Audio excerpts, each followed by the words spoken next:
Oui,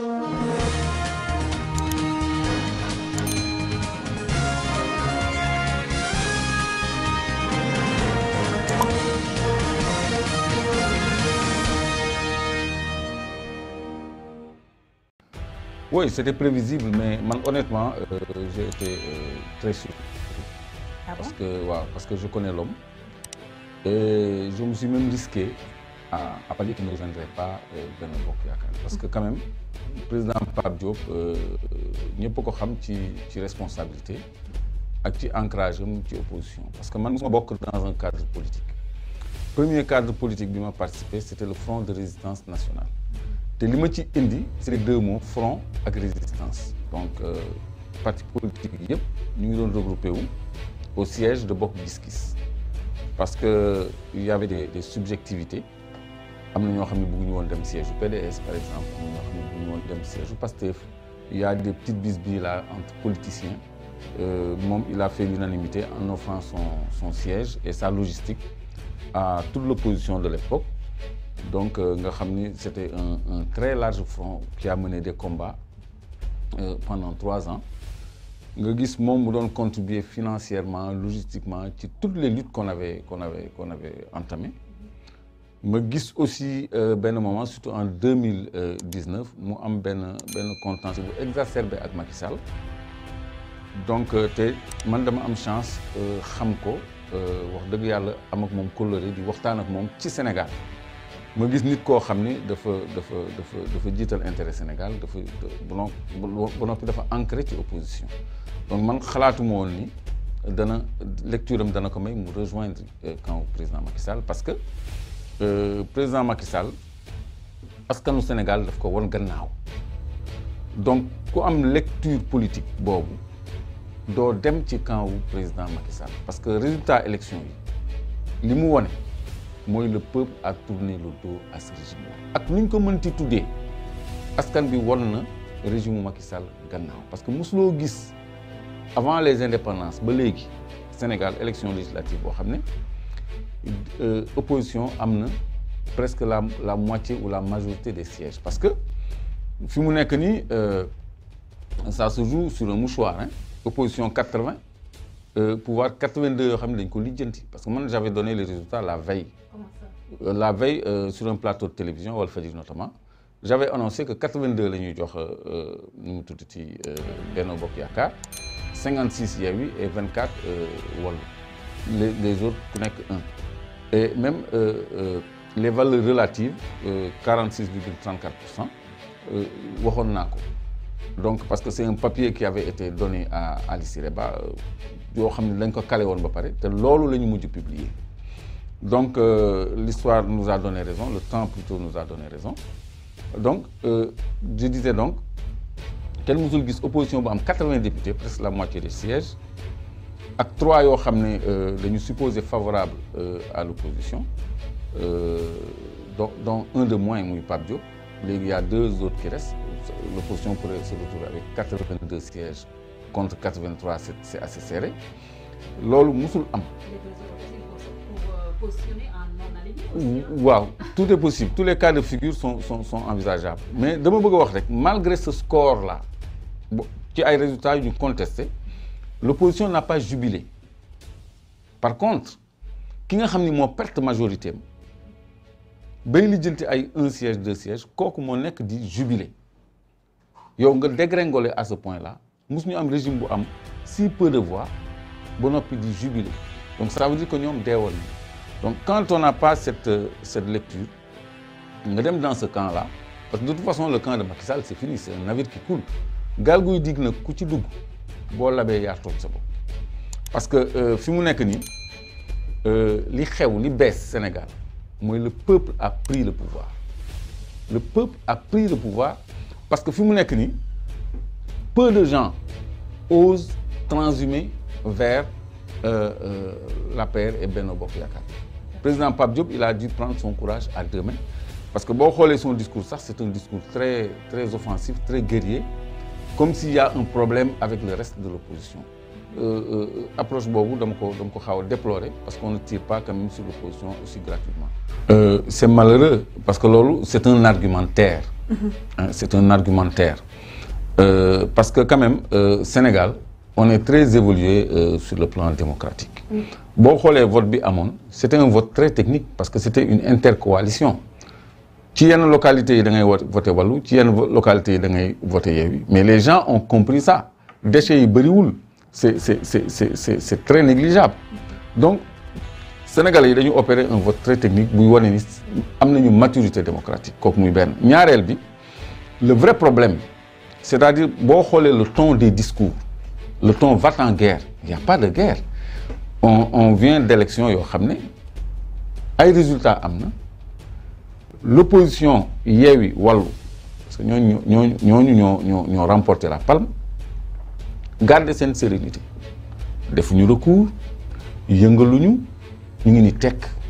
Bonopi, tout le monde a vu ce qui s'est passé dans le fauteuil, les bourrages, les transferts d'électeurs et tout ça. Les PV non signés, le déni de justice, le fait que Alice Reba se soit rendu coupable d'entrave à la justice en refusant aux représentants de l'opposition, aux mandataires de l'opposition, nous vérifier les PV à son verso, à signature, ni caché, ni rien du tout. Donc, malgré tout ça, ils ont quand même 80 députés, plus 3, ils donnent langue, moins 1 maintenant, parce que Pape Diop demne. Donc, il y a une possibilité d'engranger encore 2 voix supplémentaires. 2 sièges plutôt supplémentaires. Donc, là, il y a une animosité ou une virulence qui discours. L'État dit agiter avec beaucoup de passion. Lolo, en général, l'opposition est parce que l'opposition, c'est ce qu'ils font, c'est ce qu'ils font. Mais il faut que nous sachions que en face, il n'y a aucune sérénité. Et ça se voit à travers cette conférence de presse. Il y a une belle sérénité. Le président Pape Diop, je l'ai connu posé. Mais je l'ai vu très agité et très va-t-en-guerre contre une opposition. Bon, je crois que nous avons grand chose. Est-ce que aussi, voilà, nous avons aussi le fait de campagne. Ousmane Sonko, on est carrément que c'est Macky Sall qui les a créés. Ousmane Sonko. Non, pas qu'il les a créés, il travaille pour Macky Sall. C'est une façon de parler. Oui, mais c'est différent. que opposition, une certaine opposition travaille pour Macky Sall. Donc, il faut corroborer l'autre. Mais moi, nous manque de sérénité. Parce que, actuellement, la majorité ne leur est toujours pas acquise en cas d'installation du bureau de l'Assemblée nationale. Ils ont une majorité relative. La majorité relative, c'est la moitié des voix plus X. C'est-à-dire de 83 voix jusqu'à 98 voix, tu as une majorité relative. Au-delà de 98 voix, à partir de 99, tu as une majorité absolue. Moi, j'ai vu une certaine presse dire, avec l'adhésion de Pape Diop, du président Pape Diop, Benno Bokk Yakaar obtient la majorité absolue. Ce n'est pas vrai. La majorité absolue, c'est à partir de 99. Maintenant, quand tu as 82, comme avec Benno, c'était une majorité simple. Donc, majorité relative, ça ne te permet pas, par exemple, de voter des lois organiques. Ça ne te permet pas de voter des lois constitutionnelles. Donc, nous avons changé la constitution outre que par un référendum. Alors qu'à partir de 99 sièges, nous avons changé la constitution, nous avons voté des lois organiques. Donc, Benno n'a encore pas le pouvoir législatif. Ce qui est à surveiller de près, moi, le jour du vote de l'installation du bureau. Heureusement que ce vote se fait par bulletin secret dans l'urne. On aura beaucoup de surprises. Parce que le camp de Benno Bokk Yakaar s'est fissuré. Man, si je suis le président Pape Diop, je vais parce que et ils vont l'exprimer par le vote. Quand on va voter pour le bureau de l'Assemblée nationale, les gens vont être surpris parce que le bulletin est secret. C'est comme les isoloirs, là, les gens qui ont des khalis, ils ont des isoloirs pour faire parce que le vote est secret. Donc, le vote à main levée, ça va dire l'Assemblée nationale. Parce que quand c'est important, le vote doit être secret, comme installation du bureau. Bon, puis, le jour de l'ouverture de l'Assemblée nationale, la première session, le président de l'Assemblée nationale parce que l'Assemblée n'a pas encore un président, c'est le député le plus âgé qui va siéger en tant que président de l'Assemblée nationale. Et le député le plus âgé actuellement, c'est Abdoulaye Wade.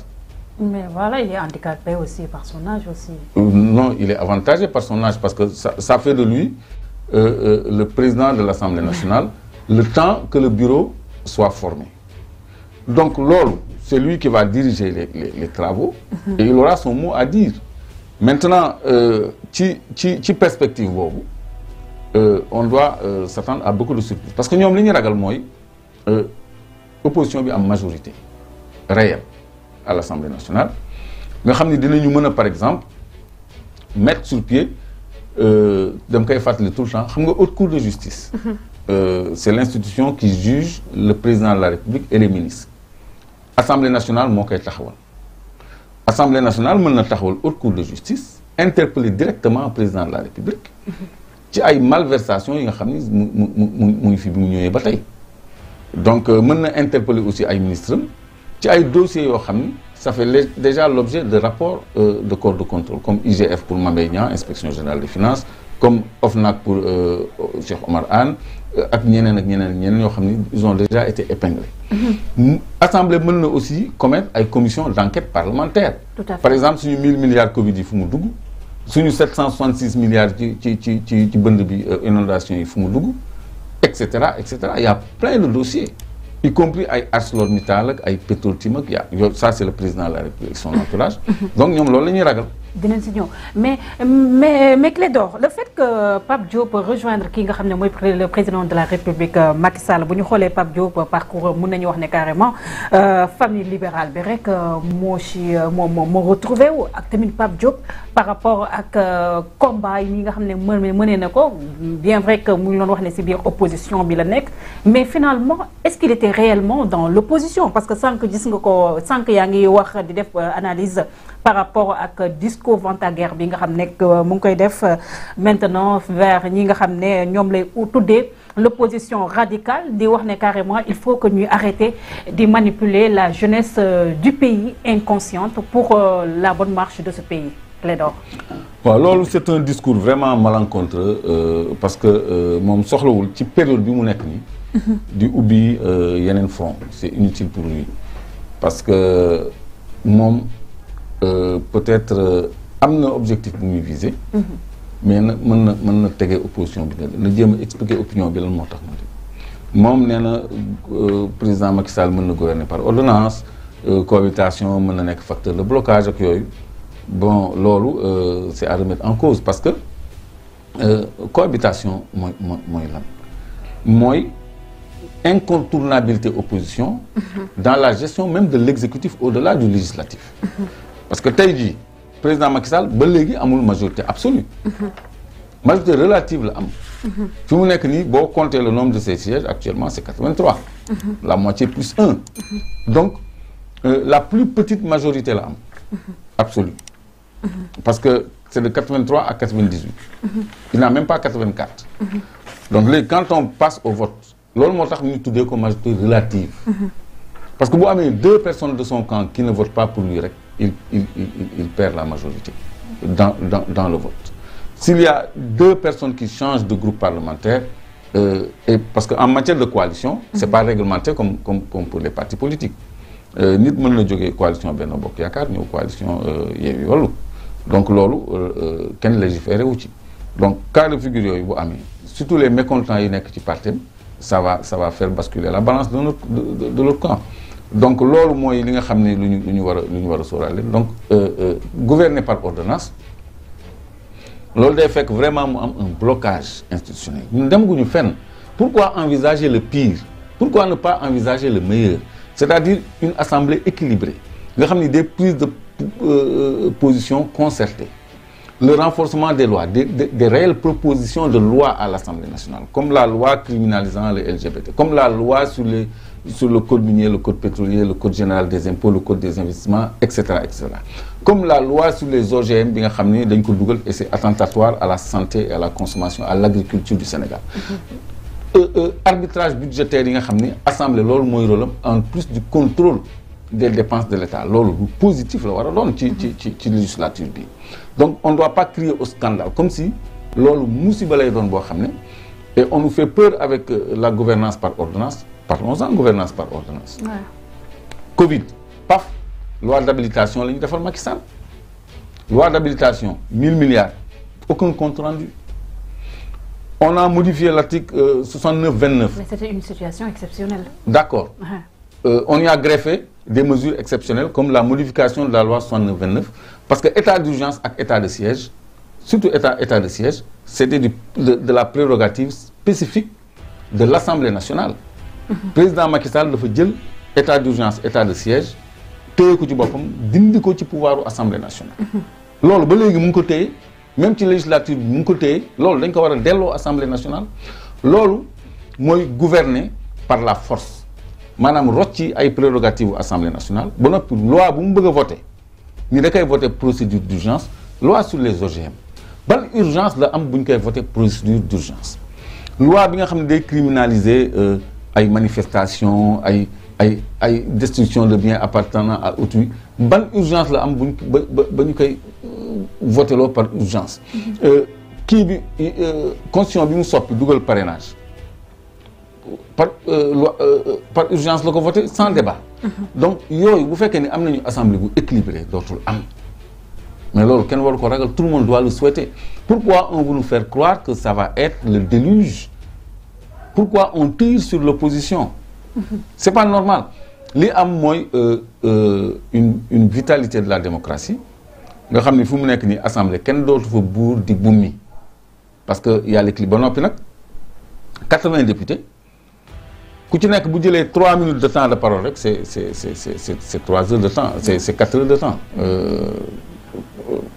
3 fois 6 ils sont 80 hein 3 fois 8 24 240 oui 83 maintenant pour Benno Bokk Yaakaar ça fait 240 minutes sans compter les présidents de groupe donc le débat parlementaire il va être très sérieux te boobu moytuwul waa Benno suñu imprimer une certaine qualité au débat parlementaire ils vont déserter l'Assemblée nationale ils vont s'absenter parce qu'ils ne vont pas pouvoir techniquement soutenir les débats qui vont venir débats yi ñëw ñoom duñ ko mën a atteindre parce que fi mu nekk nii am nañu véritable assemblée dañuy wax suñu position ba noppi l'opposition va peser sur la balance et il y aura des propositions de loi assemblée dina am réellement l'initiative des lois parce que toujours dañuy wax l'assemblée a l'initiative des lois mais Sénégal il y a que des projets de loi adoptés en conseil des ministres donc yooyu yu ñu war a dindi la allez-y Clédor voilà parce que adopter un projet de loi en conseil des ministres loolu sax bokkul ci séparation des pouvoirs en plus assemblée nationale bu voté benn loi mais est-ce que xam nga loi bi avant muy exécutoire faut que président def décret de promulgation quand une loi est soumise à promulgation ça veut dire que dañ ko lié ak décret foofu assemblée bi amul vraiment séparation des pouvoirs ak indépendance boobu parce que lépp lu mu dogal bu président deful décret de promulgation du jàll donc promulgation ci boppam moo war a tëb te yooyu c'est des projets c'est des propositions de loi qu'on doit mettre sur la table même dans la loi la loi électorale par exemple am na benn disposition boo xam ne dañ ci laxas décret dañ ni la loi dispose de ça un décret est chargé de l'organisation de ceci yooyu moo war a dañ yooyu moo war a dañ donc loolu opportunité la pour opposition bi vraiment mu peser sur la balance en matière d'initiative des lois en matière de contrôle de l'exécutif et en matière de reddition des comptes. Loolu ça sera facile pour l'opposition.